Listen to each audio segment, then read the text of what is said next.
We getting crazy in a different role. We getting crazy in a different role. Hi guys, आज जो book पढ़ने जा रहे हैं इस बुक का नाम है अच्छा बोलने की कला और कामयाबी। चैप्टर 11 तैयारी के जरिए भाव। शब्दकोश में उन लैटिन शब्दों पर ध्यान दीजिए जिनमें फ्लू का प्रयोग होता है। ऐसे शब्द सांकेतिक भाव प्रदर्शित करते हैं। पहल आसान और आम इस्तेमाल में लिए जाने वाले शब्दों में प्रवाह महसूस होता है। भाषण के दौरान शब्दों का प्रवाह तेज करना आसान नहीं होता। इसके लिए निरंतर अभ्यास और भाषण के दौरान होने वाली गलतियों को सुधारना जरूरी होता है। भाषण में बहाव का स्रोत। मोटे तौर पर कहें तो मजबूत तैयारी भाषण में बहाव पैदा करने का एकमात्र तरीका है। निश्चित तौर पर कलाकार में मौजूद पैदाइशी गुण विशेष महत्व रखते हैं, लेकिन जन्म से प्राप्त गुणों को निखारने के लिए अभ्यास की आवश्यकता होती है। अभ्यास के द्वारा उन गुणों को ही हासिल किया जा सकता है जो व्यक्तित्व में प्राकृतिक रूप से मौजूद नहीं होते। यह उदाहरण प्रेरणादायक हो सकता है। शायद हजरत मूसा की तरह आपको भी गलतफहमी की आप में तत्परता की योग्यता नहीं है। क्या यह सोचना बंद किया जा सकता है कि हम तत्पर वक्ता नहीं हैं? किसी कार्य के लिए तत्परता का मतलब है बेहतर तैयारी की सुसज्जित होना, और वे लोग सदा तैयार रहते हैं जो कार्य को अंजाम देने के लिए बेहतर तैयारी करते हैं। उंगलियों की फुर्ती से चलने वाले अभ्यास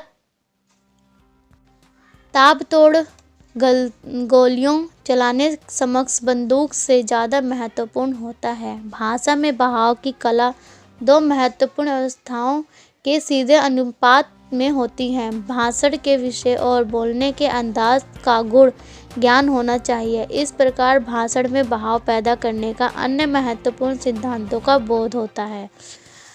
बेहतर तैयारी और निरंतर अभ्यास से भाषण में स्वास्थ्यता ही बहाव पैदा हो जाता है। विषय के ज्ञान का महत्व।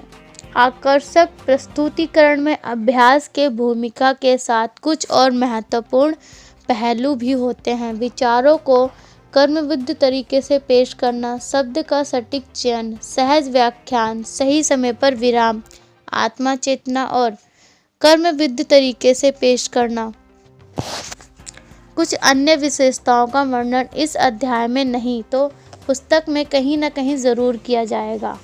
आम विषय या विषय विशेष के अनुसार तैयारी की जा सकती है। दरअसल तैयारी की प्रक्रिया में इन दोनों का सटीक मिश्रण होना चाहिए। अध्ययन की ओर निरंतर झुकाव, भावात्मक तेज विचारों का गहन आकलन और जीवन के संघर्षों से जूझने का साहस निपुणता हासिल करने के महत्वपूर्ण माध्यम है।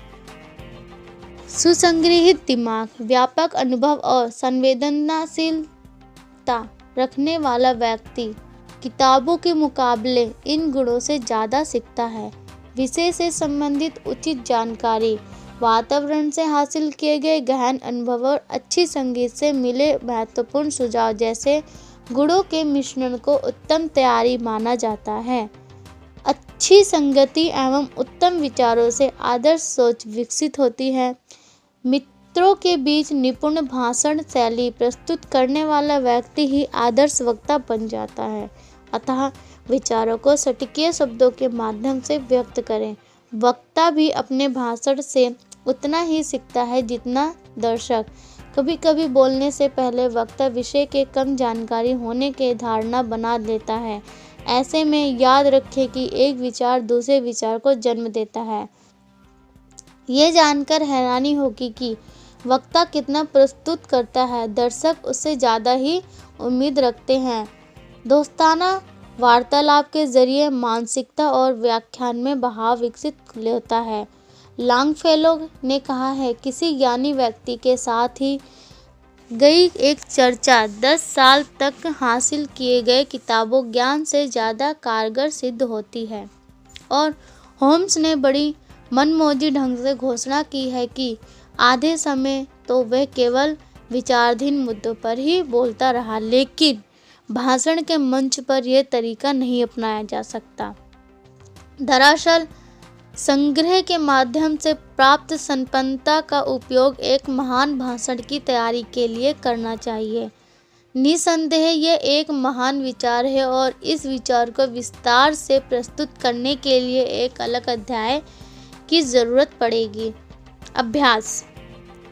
जानकारी को संगठित कर रहे उस निश्चित रूप से देने को संपूर्ण तैयारी नहीं माना चाहिए। अभ्यास के बिना तैयारी संपूर्ण नहीं हो सकती, अर्थात जानकारी के अनुसार भाषण का अभ्यास करना बेहद आवश्यक होता है। इस सिद्धांत के आधार पर की गई तैयारी और अभ्यास का असर निश्चित समय के बाद ही महसूस होता है। लिहाजा शुरुआती विफलता से न तो घबराएं और न ही निराशा को हावी होने दें। शुरुआत में इस पद्धति को अपनाने से होने वाले प्रभाव को नज़रअंदाज करें और विषय में सकारात्मक परिणाम की कल्पना करें। मंच पर पहुंचने के बाद केवल विषय के बारे में सोचें। दर्शकों और वक्ता के बीच एक दूसरे के भाव समझने की असीम शक्ति होती है। वक्ता द्वारा संकेतों के माध्यम से प्रस्तुत किए गए विचारों को दर्शक आसानी से समझ लेता है। आपसे बार बार अनुरोध किया जाता है कि भाषण देते समय केवल विषय पर ध्यान केंद्रित रखें।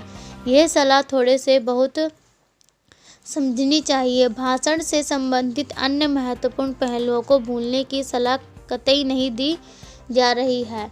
बस ये कहा जा रहा है कि उनके बारे में बेवजह न सोचें। एकाग्रता केवल संदेह के माध्यम पर होनी चाहिए।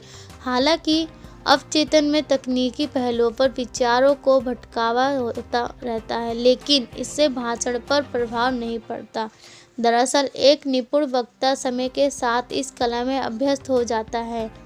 चेतना और अवचेतना के बीच सहज तालमेल स्थापित करना बहुत आवश्यक होता है। जिस तरह सांस लिए बिना नहीं जिया जा सकता, उसी तरह इस सिद्धांत को भी नज़रअंदाज नहीं किया जा सकता।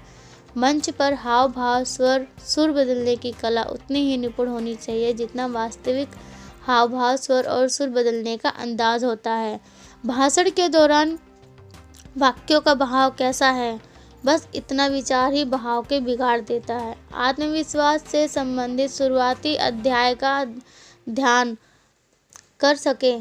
निर्देशों के याद कीजिए। सलाह के इस सिद्धांतों को याद कीजिए। बिना बोलने की कला समझिए। यह जरूरी नहीं है कि और होना नहीं सकता कि शब्द से सही उच्चारण के लिए आप भाषण के बीच में सोचना शुरू कर दें। हकीकत यह है कि क ख का के कर्म को क ख ग के कर्म के मुकाबले याद करना मुश्किल होता है। दरअसल बचपन से ही व्यक्ति क ख ग के कर्म के लिए अभ्यास होता है। भाषण कला में निपुण होने के लिए शब्दों का सही उच्चारण निश्चर्य के कामकाजों जैसा आसान नहीं होना चाहिए। एक नौसिखिए के लिए पियोना बजाने के विधि शुरुआती मुश्किलें खड़ी करती है, लेकिन समय के साथ उंगलियां अभ्यस्त हो जाती हैं। एक समय ऐसा आता है जब पियानो बजाने के लिए उंगलियां खुद ब खुद सटीक सुर पर पानी की तरह तैरने लगती हैं। इसी प्रकार शुरुआती दौर में बोलते वक्त हिचकिचाहट जरूर होती है। एक नए तरीके की तरह भय का भी अभ्यास होता है, लेकिन निरंतर डटे रहने से सफलता जरूर मिलती है। इस प्रकार निरंतर अर्जित किया गया शब्दों का ज्ञान अभ्यास के द्वारा भाषा शैली में हासिल की गई सहजता और विराम एवं ठहराव का जटिल उपयोग धीरे धीरे स्वाभाविक होता चला जाता है। समय के साथ भाषा का बहाव अभ्यास के अनुरूप ढलता चला जाता है, लेकिन इसके लिए कई मेहनत की ज़रूरत होती है। मेहनत से कौन सी चीज़ हासिल नहीं की जा सकती। कड़ी मेहनत लक्ष्य हासिल करने का एक मार्ग रास्ता है। कड़ी मेहनत से हासिल की गई सफलता सबसे ज़्यादा संतोषजनक होती है।